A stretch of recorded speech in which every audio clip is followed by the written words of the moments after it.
El video de hoy trata sobre un síndrome que puede quitarle la autonomía a una persona. Puede sentirse como si tus extremidades tuvieran mente propia, contrarrestando lo que haces o incluso llegando al punto de causarte daño. En el video de hoy veremos el síndrome de la mano ajena y los hechos inquietantes detrás de esta condición incomprendida. Quizás sea útil comenzar con una explicación de qué es el síndrome de la mano ajena o síndrome de la mano ajena. Normalmente hará que la mano de una persona, aunque a veces puede ser la pierna, se mueva de manera independiente. Para el paciente puede sentirse como si la mano perteneciera a otra persona, casi como si tuviera mente propia. Esto puede incluir realizar acciones complejas y deliberadas sin el control consciente de la persona. Esto puede ser acciones que contradicen lo que la persona está haciendo a propósito, como cerrar la puerta de un armario con la mano ajena que había sido abierta intencionalmente por la otra. Usualmente, la mano no dominante se convierte en ajena e interfiere con la dominante. Los movimientos del síndrome de la mano ajena no son espasmos ni temblores. En cambio, la mano rebelde actúa de manera deliberada. La mano puede extenderse y agarrar objetos, incluso si la persona no lo desea, o en casos extremos, la mano ajena ha golpeado, arañado o incluso intentado ahorcar a su dueño. Esto suele hacer que las personas describan su mano ajena como totalmente separada de sí mismas. Algunos afectados incluso le han puesto nombre a su mano, hablando de ella como si fuera otra persona. Esta desconexión psicológica hace que la condición sea profundamente perturbadora y aumenta el daño mental que el síndrome puede causar. La depresión y la ansiedad suelen presentarse en quienes padecen el síndrome de la mano ajena, ya que el riesgo de perder el control o de que la mano deje de funcionar normalmente en público puede ser devastador para el bienestar mental. En cuanto a las causas del síndrome de la mano ajena, ocurre cuando áreas específicas del cerebro, aquellas regiones involucradas en el movimiento voluntario y la coordinación, se dañan de alguna manera. Sería quedarse corto decir que el cerebro es un órgano complejo, pero es importante notar cómo los diferentes lóbulos y hemisferios trabajan juntos y dependen del procesamiento de información de distintas partes para interpretar completamente el mundo que nos rodea. El daño en una zona cerebral puede afectar la función de otra. Las causas principales del síndrome de la mano ajena son accidentes cerebrovasculares, lesiones cerebrales o enfermedades neurodegenerativas como Alzheimer.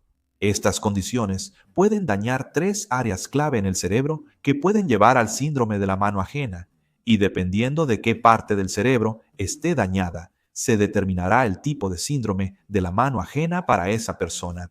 No hay dos casos de este síndrome que sean exactamente iguales. El daño al cerebro rara vez es uniforme, así que las consecuencias de ese daño serán diferentes cada vez. Si el lóbulo frontal se daña, la mano alienígena realizará comportamientos de agarre y tanteo, interfiriendo con las acciones intencionales de la persona. Si el cuerpo calloso, el grueso, haz de nervios que conecta los dos hemisferios del cerebro, se daña, aparecerá un conjunto diferente de síntomas. Permite que ambos lados del cerebro se comuniquen y coordinen el movimiento, regulando el movimiento involuntario. Pero si se daña, cada mano actuará de manera independiente, a veces incluso trabajando una contra la otra, como abotonar y desabotonar una camisa al mismo tiempo. Si se daña el lóbulo posterior, la mano ajena a menudo realizará movimientos más complejos y dirigidos a un objetivo, como manipular objetos con destreza. Sin embargo, puede haber una superposición de síntomas si se dañan más de una de estas áreas del cerebro. Sobre la historia del síndrome de la mano ajena, es difícil saber si hay ejemplos históricos. Es difícil analizar condiciones psicológicas del pasado, ya que el conocimiento del cerebro llegó siglos después. Puede ser especialmente difícil diagnosticar cualquier condición cientos de años después.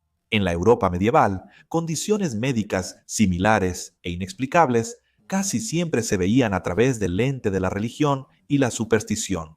Antes, quienes tenían el síndrome de la mano ajena podían ser considerados poseídos por demonios o víctimas de brujas.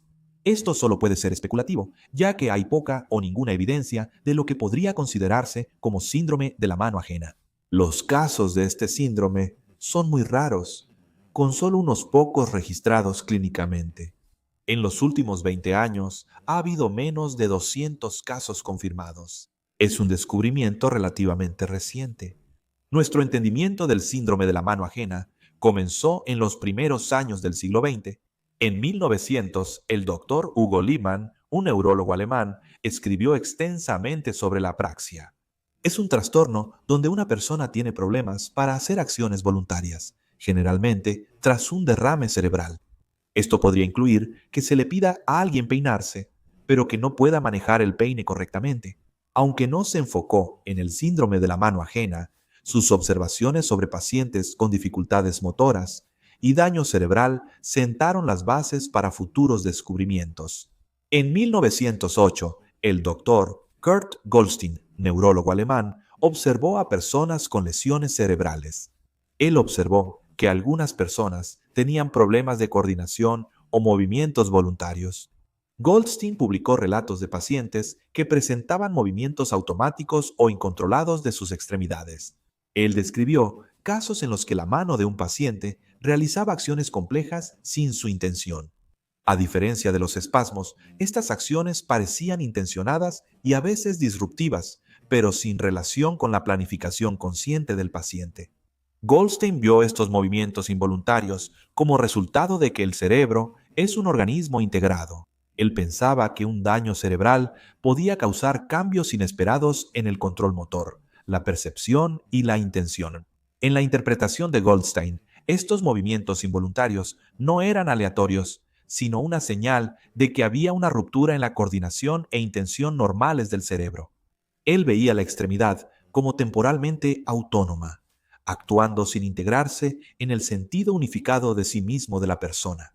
Su descripción inquieta por su similitud con nuestra comprensión actual del síndrome de la mano ajena. El síndrome se volvió más claro en 1972 cuando el Dr. S. Byron y el Dr. J. Jedniak reportaron un caso en una revista científica. Describieron a un paciente que, después de sufrir un tumor, experimentó movimientos involuntarios en su mano izquierda. La paciente informó que su mano izquierda parecía tener mente propia, realizando ocasionalmente acciones que contradecían sus intenciones. Por ejemplo, al abotonarse la camisa con la mano derecha, la izquierda la desabotonaba. El estudio de caso fue fundamental porque destacó dos características críticas del síndrome: la falta de control consciente sobre la extremidad afectada y una sensación de extrañeza, como si la extremidad no perteneciera a la paciente. A lo largo de los años 80 y 90 se documentaron más casos del síndrome de la mano ajena. Los investigadores clasificaron el síndrome en tres variantes según la zona dañada del cerebro. Un ejemplo notable es el de Karen Bryan de Nueva Jersey. Karen tenía epilepsia y un tratamiento extremo era la colostomía del cuerpo calloso, en la que se cortan sus nervios para prevenir ataques.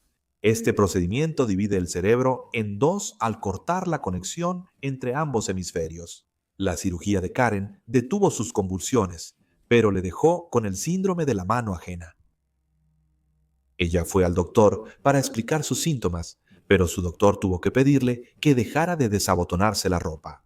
Karen no tenía idea de que su mano izquierda la estaba desvistiendo. Ella describió cómo la mano estaba fuera de control, escondiendo cosas sin que ella lo supiera, o apagando cigarrillos cuando no estaba mirando. Aún peor, su mano izquierda le hacía daño. Le daba bofetadas en la cara, e incluso hay relatos de personas que han sido estranguladas por su mano ajena. Hay varios tratamientos para el síndrome de la mano ajena. A veces, el cerebro empieza a repararse solo tras un trauma o daño. Cuando el daño cerebral desaparece, el síndrome de la mano ajena deja de ser un problema. Pero cuando hay daño permanente o condiciones degenerativas, se necesita intervención. Para Karen, la medicación fue la respuesta. Se pueden usar anticonvulsivos o bloqueadores neuromusculares para limitar movimientos no deseados. Dar a la mano ajena un juguete antiestrés puede reducir movimientos no deseados. La terapia cognitiva o física puede ayudar a recuperar el control de las extremidades, y algunos usan inyecciones de toxina botulínica para limitar movimientos. El descubrimiento del síndrome de la mano ajena hizo más que solo ampliar el catálogo de trastornos de la neurología. Proporcionó una ventana profunda hacia la relación entre la conciencia, la intención y el movimiento voluntario. Que alguien perdiera el control de una extremidad, pero siguiera consciente de ella, desafió las ideas sobre el libre albedrío y la unidad del yo. Despertó interés no solo entre los neurólogos, sino también entre los filósofos y científicos cognitivos que buscaban entender la base neurológica de la agencia y la autopercepción. La condición ya es parte de la cultura popular. La película Doctor Strangelove trata sobre un ex-nazi y científico nuclear que colabora con estadounidenses. En la película, su mano derecha enguantada parece tener vida propia, intenta ahorcar al doctor y hacer el saludo nazi. La película se estrenó antes de que se descubriera el síndrome, pero a veces la condición se llama síndrome de Doctor Strangelove por la película. El síndrome de la mano ajena es una condición realmente perturbadora.